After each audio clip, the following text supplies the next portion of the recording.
اب ذرا غور کیجئے گا کیسے انسان بنا ہے روح اور جسم سے. کتنی چیزوں سے؟ بولو بھائی. 2 چیزوں سے، روح اور جسم.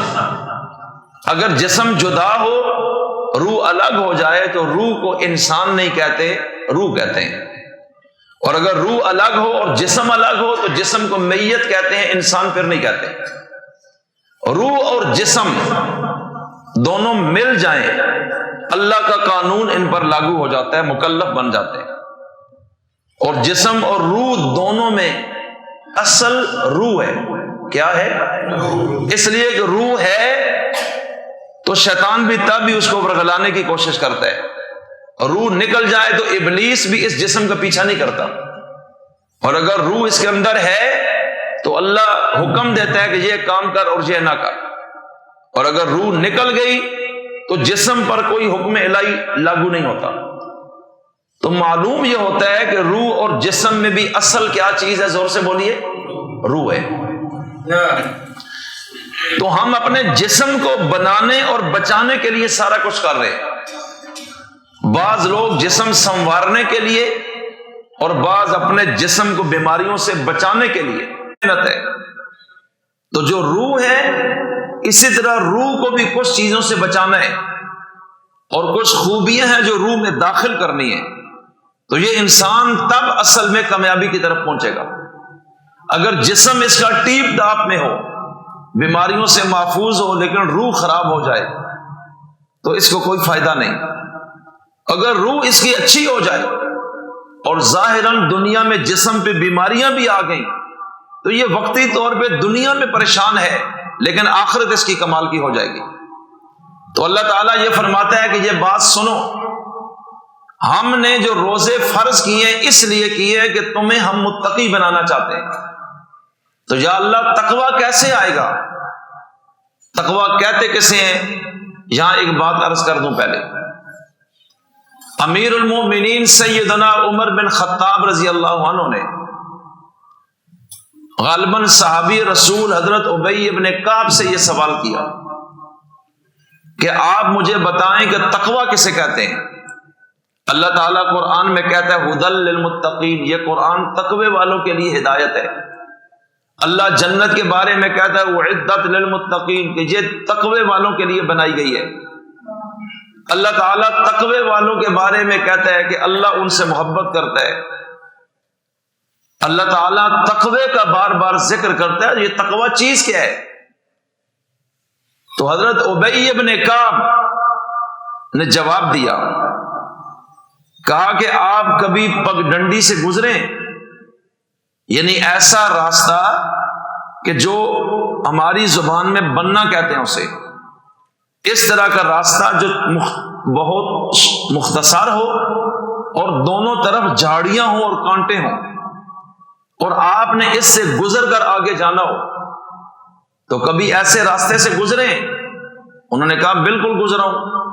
تو کہا جب آپ اس راستے سے گزرتے ہیں پگ ڈنڈی سے اور دونوں طرف جھاڑیاں اور کانٹے ہوں ہر طرف آگے تک، تو آپ کیسے گزرتے ہیں؟ انہوں نے فرمایا کہ میں محتاط ہو کے اپنے کپڑوں کو سمیٹ کے کہ دائیں بائیں کپڑے الجھ نہ جائیں، پھٹ نہ جائیں، اور میں نظر رکھ کے کپڑوں کو سمیٹ کے احتیاط کے ساتھ چلتے ہوئے آگے نکل جاتا ہوں. فرمایا اسی کو تقویٰ کہتے ہیں. یہی تقویٰ ہے کہ آپ دنیا میں چل رہے، جنت تک آپ نے جانا ہے. یہ ایک بڑا کٹھن راستہ ہے، اس کے دائیں بائیں کانٹے ہیں، اس کے دائیں بائیں بڑی خوبصورتیاں اور زیبائشیں ہیں. ہر راستے پر شیطان بیٹھا ہے جو الجھانا چاہتا ہے، جو کردار پر داغ لگانا چاہتا ہے، جو نماز روزے اخلاص ایمان کو خراب کرنا چاہتا ہے. اور یہ کانٹے الجھا دیں گے ہمیں. تو ہم نے بہت ہی احتیاط کے ساتھ دائیں بائیں سے اپنے دامن کو بچا کر اس صراط مستقیم پر چلنا ہے، اور چلتے چلتے دامن بچا کر جنت میں پہنچ جانا ہے. بس اسی کو تقویٰ کہا جاتا ہے کہ بس اللہ ناراض نہ ہو، ہر ایسی بات اور کام سے ہم نے بچنا ہے. تو میں عرض کیا کرنا چاہتا ہوں، اللہ کہتا ہے یہ کیفیت تمہیں رمضان کی وجہ سے ملے گی، اور اگر تم اس طرح کے بن گئے تو تم کامیاب ہو جاؤ گے، ورنہ تمہیں بھوکا رکھ کے ہمیں تو کوئی فائدہ نہیں، اس لیے کہ ہم نے رزق تمہارے لیے بنایا ہے۔ تو اے رب کریم اب یہ بتا دیجئے کہ تقویٰ کیسے آ جائے گا روزے سے؟ تو میں اس بارے میں عرض کرنا چاہتا ہوں، اس پہ ذرا غور کیجئے۔ انسان بنے جسم اور روح سے، جسم ادنا ہے روح اعلیٰ ہے، جسم اصلی ہے اور روح اس کے تابع ہے، تو یہ دو چیزیں ہیں، روح اور جسم۔ اللہ تعالیٰ نے فرمایا کہ تم ایسے کرو، جب رمضان آ جائے تو تم نے صبح سے لے کے شام تک میری رضا کے لیے بھوک اور پیاس برداشت کرنی ہے۔ یہ ظاہری روزہ ہے کہ آپ کھا بھی کچھ نہیں رہے۔ اصلی روزہ کیا ہے کہ آپ پیٹ کو بھی حرام سے بچا رہے ہیں، آنکھ کو بھی بچا رہے ہیں، ہاتھ کو بھی بچا رہے ہیں، زبان کو بھی بچا رہے ہیں۔